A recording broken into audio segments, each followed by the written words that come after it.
de Bienvenido Rodríguez, bajo la coordinación de quien le habla, su anfitrión, General Miguel Ángel Cordero.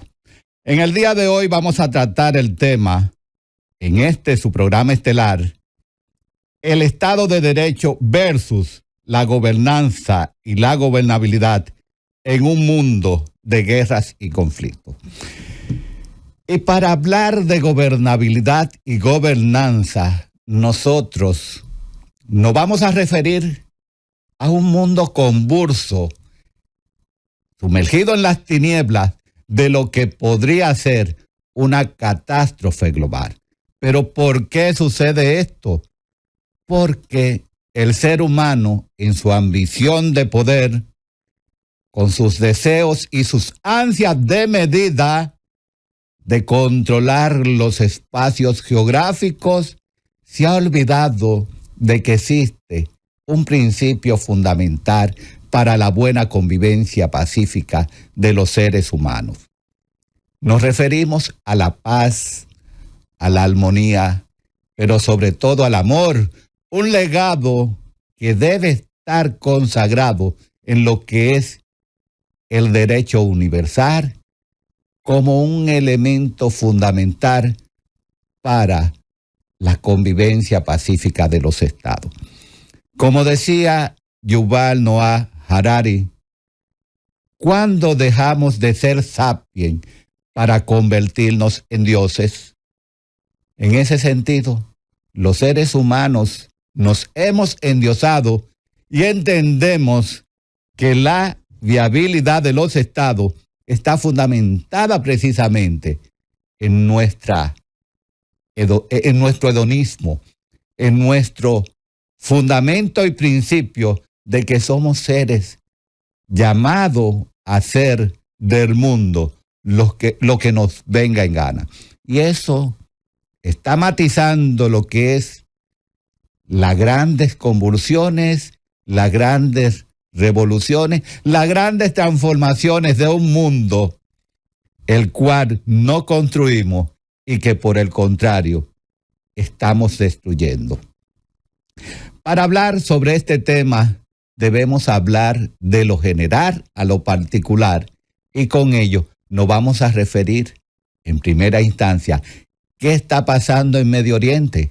En Medio Oriente, que ahora mismo es una caldera explosiva, que no se sabe lo que pueda suceder en cualquier momento bajo las amenazas de una Irán desafiante, una Irán que es el reflejo de lo que fue el imperio persa que conquistó todo ese Medio Oriente y que llegó más allá de los confines del universo, donde su poder no tenía límite. Bajo la égida de tanto de Ciro el Grande como de Darío el Grande, la Gran Persia creció de una manera desmedida y que ese espacio a lo que Sir Halford Mackinder llama la Eurasia, esa tierra corazón donde está el Hetland, esa gran isla, hasta ahí llegó Darío y Ciro el Grande. Pero que posteriormente llegó Alejandro el Grande, quien fue el gran conquistador, ese rey macedonio, hijo de Filipo y alumno de Aristóteles, que trascendió más allá de las fronteras de Grecia para pulular en lo que fue conocido como el Gran Imperio Persa. Pero ese imperio persa que hoy se encuentra reducido a lo que es el espacio prácticamente de una pequeña porción de lo que es el Medio Oriente, con apenas 658,000 kilómetros cuadrados, entendemos que está fundamentado en lo que es las ideas, los criterios de volver a ser lo que era antes. Tener la principalía de lo que es la región del Medio Oriente y más allá, porque también debemos recordar que tiene células diseminadas en lo que es Europa, América Latina y hasta en el África. Entonces, en ese sentido, este pugilato que existe en el Medio Oriente entre potencias, entre las cuales podemos mencionar, ya hemos mencionado a Irán, que tiene una vertiente dentro del esquema musulmán chiita, pero tenemos una Arabia Saudita que es de la línea sunita, pero tenemos a una Turquía que actualmente está contenida dentro de un espacio geográfico de lo que fue Constantinopla. Esa Turquía que también fue un imperio que creció de una manera desmedida y que también controló ese gran espacio del Medio Oriente y más allá del Medio Oriente.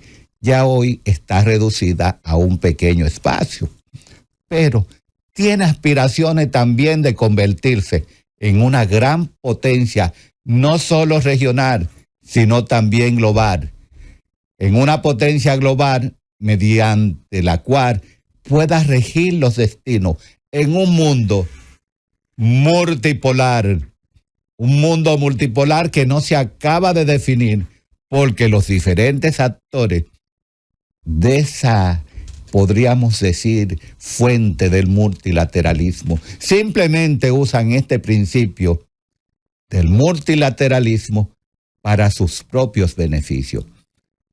Bajo la concretación de equipos o grupos o afiliaciones o corporaciones, inicialmente de índole económica, para luego darle un giro político y posteriormente un giro, podríamos decir, universalista.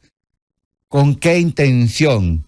De diversificar lo que es la dinámica relacional entre los estados, de generar una paz más justa y duradera en el mundo, de crear las condiciones en las cuales los estados puedan vivir bajo un esquema de igualdad, un esquema de humanismo, un esquema mediante el cual nadie sea superior al otro. Pero eso es difícil. Es difícil porque el protagonismo dentro de esos mismos grupos se hace notorio en base al proceso de toma de decisiones, pero sobre todo la imposición de un factor del poder nacional que es sumamente determinante, y es el factor económico. Las economías son las que fluyen a través del mundo y que dan capacidad a los estados para imponer su voluntad a los más débiles. Y podría en ese contexto, refiriéndonos al grupo BRIC, por ejemplo, Sudáfrica, pretender que va a ser igual dentro de ese contexto, de ese grupo, de esa afiliación económica con visión política, estar al mismo nivel de China, estar al mismo nivel de Rusia, estar al mismo nivel de Brasil, con un PIB por debajo del 1%. Es difícil.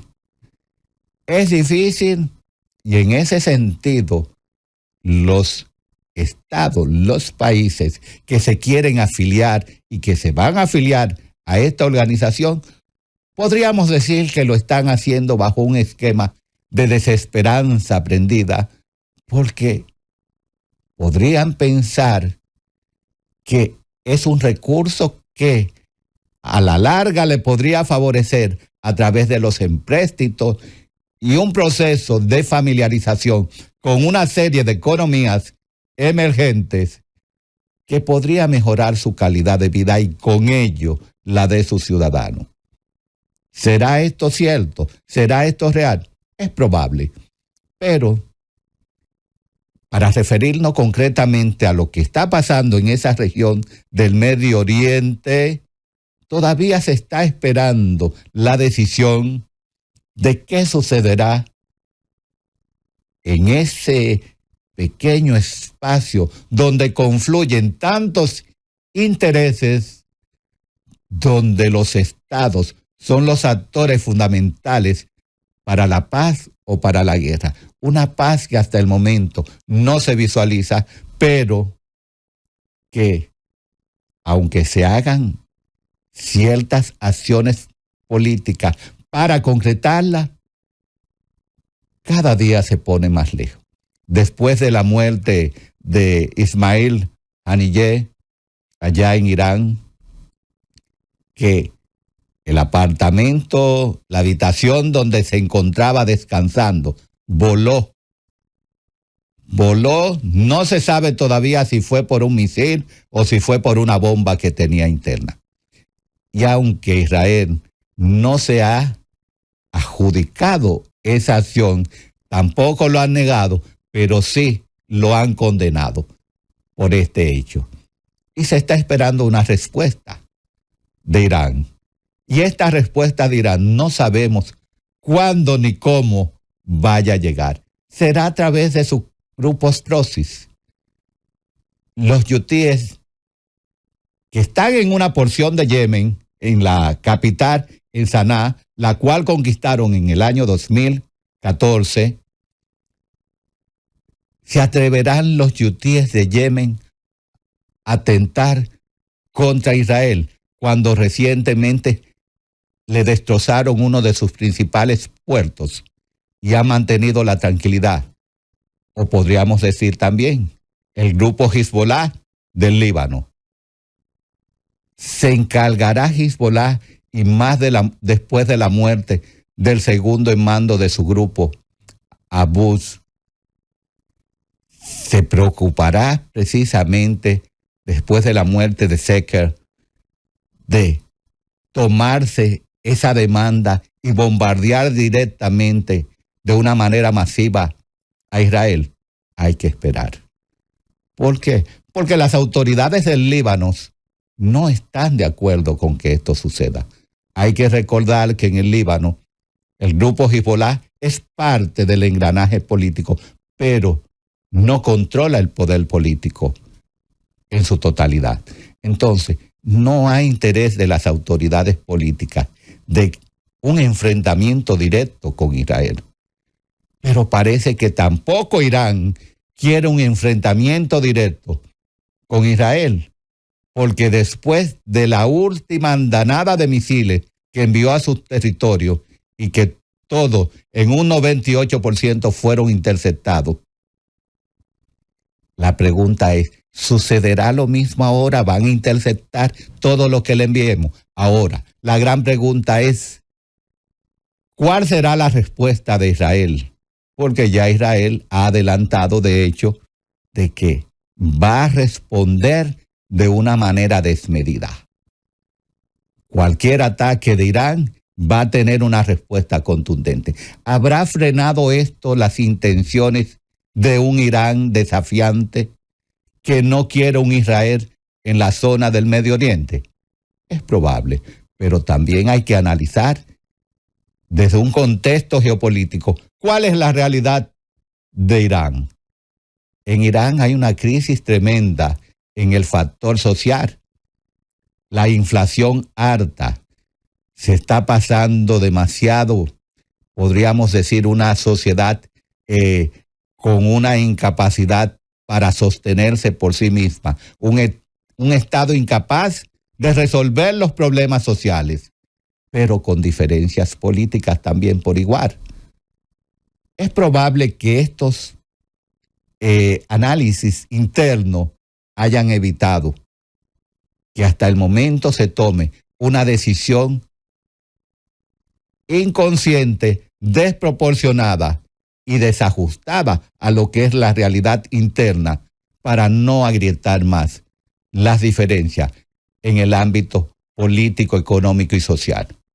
Pero tenemos que trasladar este aspecto sobre lo que es la gobernanza y la gobernabilidad como parte de los conflictos y las guerras a otra región.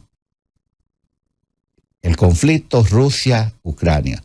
Un conflicto que comenzó el vamos a llamar, inició en el 2014 realmente, después de la anexión de Crimea.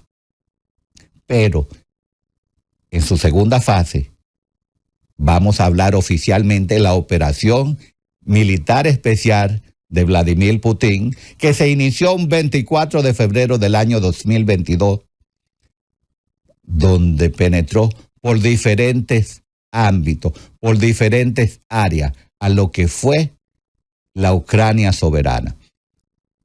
Ya en el día de hoy, controlando la Federación Rusa, un 19% del territorio ucraniano, no hemos visto, nos estamos encontrando con una nueva novedad en lo que es ese conflicto. Precisamente el 6 de agosto vemos una nueva dimensión del conflicto con la invasión de Ucrania a territorio ruso. Hay quienes dicen una incursión, pero las incursiones tienen un carácter temporero, esporádico, y las incursiones tienen por objeto crear distorsiones en el sistema político y militar, y entran y salen. Están dirigidas por pequeñas fuerzas que no tienen una capacidad de enfrentar de una manera convencional a las fuerzas enemigas. A eso le llamamos incursión. Pero lo que sucedió a partir del 6 de agosto no le podemos llamar una incursión, porque estamos hablando que inicialmente se decía que era una agrupación de 300 hombres, una tropa de 300 hombres. Luego se dice que es una tropa de 500 y luego de 1000. Ahora, vamos a analizar el siguiente contexto. Hasta el momento, Ucrania ha avanzado unos 1.300 kilómetros cuadrados, con una profundidad de unos 40 kilómetros desde su frontera. Y la pregunta es la siguiente: ¿tienen 1.000 hombres capacidad para el control de 1.300 kilómetros de territorio? No. Solamente hay que ver las unidades especializadas que están operando en este territorio, que todavía no se sabe ni la cantidad específica, tampoco se sabe cuáles son todas las unidades que están operando, pero podríamos decir cuáles son las principales. Se encuentra la 22 Brigada de Infantería Mecanizada, con todos los aditamentos de última generación, y por lo tanto, al ser mecanizado, BTP, vehículos de transporte de personal, han avanzado de una manera vertiginosa, pero a la vez sigilosa. Pero tenemos también una 82 Brigada de Asalto Aéreo. Esa 82 Brigada de Asalto Aéreo, y también como se le denomina, de aerotransportado, que tiene la facultad de colocar un pelotón cada uno de esos helicópteros en un lugar específico detrás de las defensas enemigas para operaciones especiales, operaciones de comando. Pero no solo eso. Han avanzado con lo que es la artillería, han avanzado con HIMARS, pero sobre todo ha sido una guerra prácticamente, esta penetración, esta ofensiva ucraniana, de una cuarta generación. Han penetrado con microdrones de observación, que han penetrado con suma facilidad a lo que es el territorio ruso, para determinar cuál es la disposición del efectivo ruso. Y de ahí, de hecho, que anteriormente y con suma antelación, podríamos decir que ellos hicieron un análisis de lo que se llama el PSB, que es un procedimiento de inteligencia en el campo de batalla. ¿Estaban los rusos esperando esto? No, no lo estaban esperando. Algunos analistas han dicho de una manera, podríamos decir, sin haber diagnosticado bien el porqué de las cosas, que es probable que haya sido a propósito que lo hayan dejado penetrar para luego hacer un envolvimiento. No es así, no es correcto, porque nadie va a poner en riesgo lo que es la seguridad, la garantía de una población para poner en juego la vida y la tranquilidad, pero sobre todo la estabilidad del poder político y la afectación del poder económico, pero sobre todo el disgusto del factor social. Esa incursión, como le quieran llamar, invasión, ha provocado una serie de criterios, una serie de teorías, mediante las cuales la pregunta es la siguiente: ¿qué busca Ucrania? ¿Qué busca Zelensky a través de esta operación militar especial tipo Ucrania? ¿Cuáles son sus objetivos? Porque ya en el territorio de Kursk ya designó un gobernador militar. Kursk y ocupó lo que es la ciudad de Susa. Susa, que es donde se encuentra el control de los gasoductos que pasan por Ucrania y que suplen algunos estados de la Unión Europea, entre ellos al amigo de Hungría, Víctor Orbán. Entonces, algunos analistas también dicen, eso lo ha hecho como una forma de desesperanza, de apresuramiento. ¿Se está volviendo loco Zelensky? No, no se está volviendo loco. Sabe lo que quiere, porque hay que analizar lo siguiente. Esa operación, los generales que estaban fuera del Estado Mayor se enteraron un día antes y los soldados se enteraron el mismo día que inició la operación. Es decir, hay un secretismo. Nadie sabe la capacidad, nadie sabe los diferentes dispositivos de esta operación. Como analista militar, yo presumo que hay unos 20,000 hombres, porque ahí hay involucrado más de 6 a casi 10 brigadas. Y cada brigada tiene más de 1,700 hombres en el ejército ucraniano. Y la doctrina que están adoptando es la misma doctrina rusa, el mismo sistema ruso. Ahora, han adoptado a través de su movimiento lo que es ese esquema de avance, una guerra, dicen algunos, una guerra de movimiento. No existen las guerras de movimiento. O mejor dicho, guerras de maniobra. No existe el concepto de guerra de maniobra. En el ámbito de la estrategia militar, no existe ese concepto, las guerras de maniobra. Las maniobras son cursos de acción que se realizan dentro del contexto bélico, dentro del ámbito de la guerra, en los teatros de operaciones, unos son con el objeto de envolver, de enfrentar al enemigo a través de diferentes tácticas. Pero no existe lo que son guerras de maniobra. Son acciones las maniobras, no son guerras. Son parte de la guerra, pero no son guerras.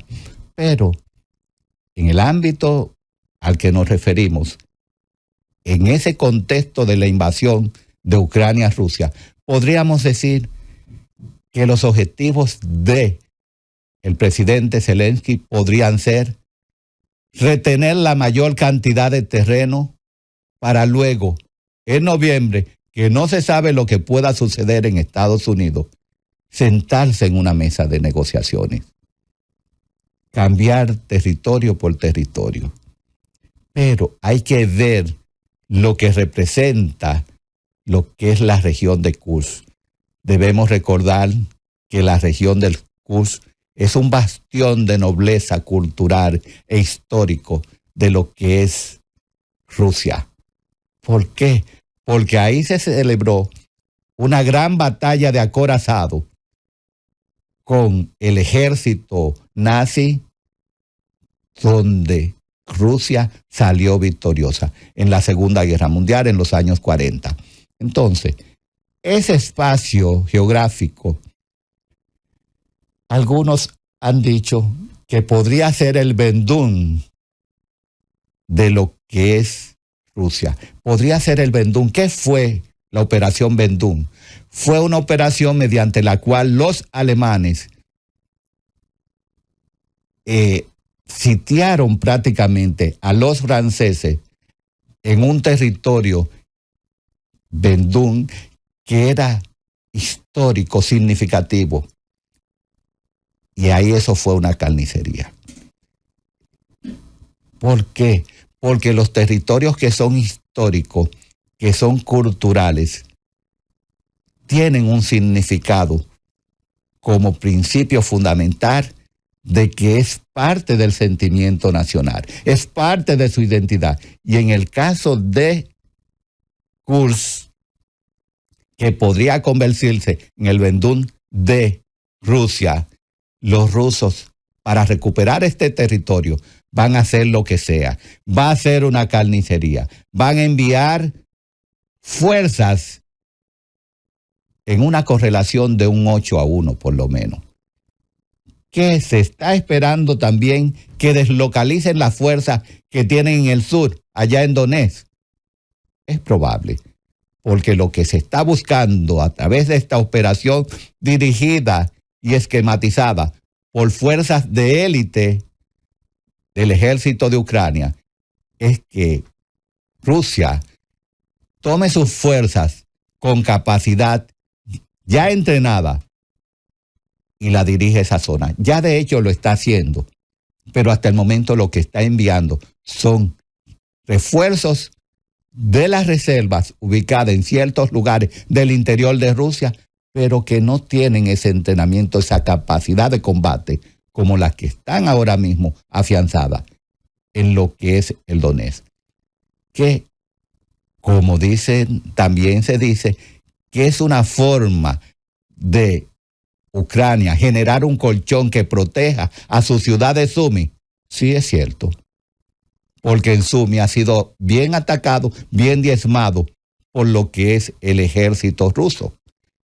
La importancia que tiene Kursk, que ya el presidente de Ucrania, Zelensky, ha dicho que controla más de 80 ciudades y el objeto es llegar a la carretera 38 para de ahí agarrar lo que son las intersecciones ferroviarias desde las cuales se abastece lo que es el ejército ruso que va a las diferentes regiones de Ucrania.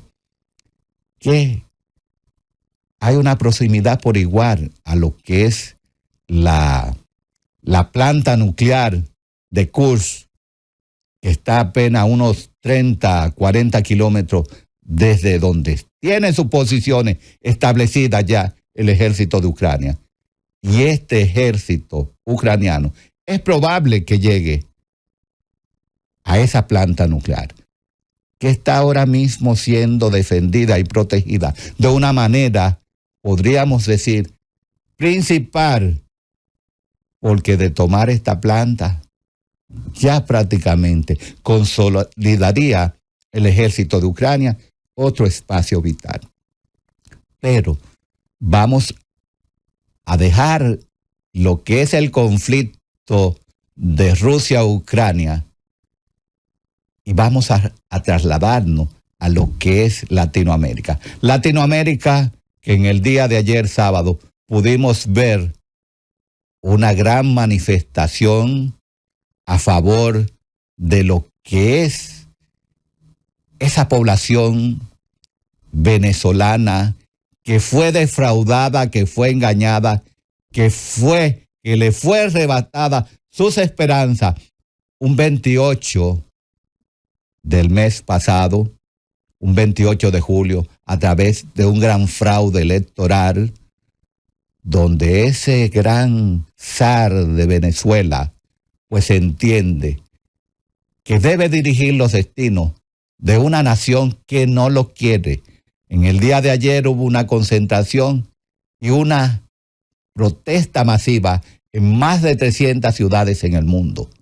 Pero lo que pasó en Venezuela fue apoteósico, con la presencia inusitada de esa gran heroína de ese gran estandarte del pueblo venezolano, María Corina Machado.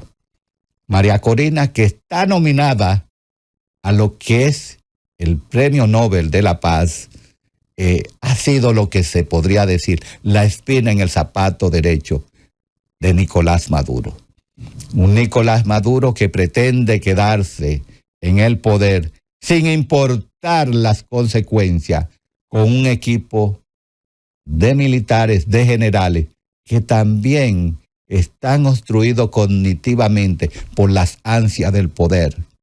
Pero este tema y otros más lo vamos a seguir tratando con nuestros invitados de lujo en el día de hoy para el disfrute, el deleite de cada uno de esos ciudadanos, tanto de República Dominicana como del mundo, que son inquietos por saber y conocer qué es lo que está pasando, pero desde un contexto académico, desde un contexto didáctico, para llevar luz donde hay oscuridad. De esta forma vamos a proceder a dar la bienvenida, los buenos días a nuestros contertulios, nuestros invitados de lujo en su programa especial, Los Sabios en la Z. Comenzamos con ese gran sociólogo dominicano, politólogo, internacionalista, Danilo Climes, a quien le damos la palabra para que le dé la salutación, la bienvenida a ese pueblo dominicano.